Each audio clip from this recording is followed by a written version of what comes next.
രാഷ്ട്രീയ നേതൃസ്ഥാനത്തുള്ളവർ ദൈവത്തിന്റെ മുമ്പിൽ സ്വന്തം മനസാക്ഷിയെ ആത്മശോധന ചെയ്യണമെന്ന് ഫ്രാൻസിസ് പാപ്പ.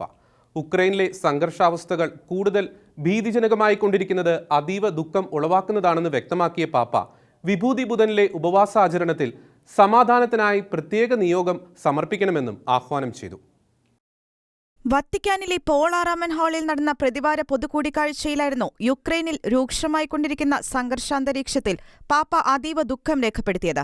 ദൈവം യുദ്ധത്തിന്റെ അല്ല, സമാധാനത്തിന്റെ ദൈവമാണെന്നും എല്ലാവരും സഹോദരീ സഹോദരന്മാർ എന്ന പോലെ വർത്തിക്കുന്നത് കാണാൻ ആഗ്രഹിക്കുന്ന പിതാവാണെന്നും പാപ്പ വ്യക്തമാക്കി. രാഷ്ട്രീയ അധികാരസ്ഥാനങ്ങളിലുള്ളവർ ദൈവമുൻപിൽ ഗൗരവമായ ആത്മശോധന നടത്തണമെന്ന് പാപ്പ ആഹ്വാനം ചെയ്തു.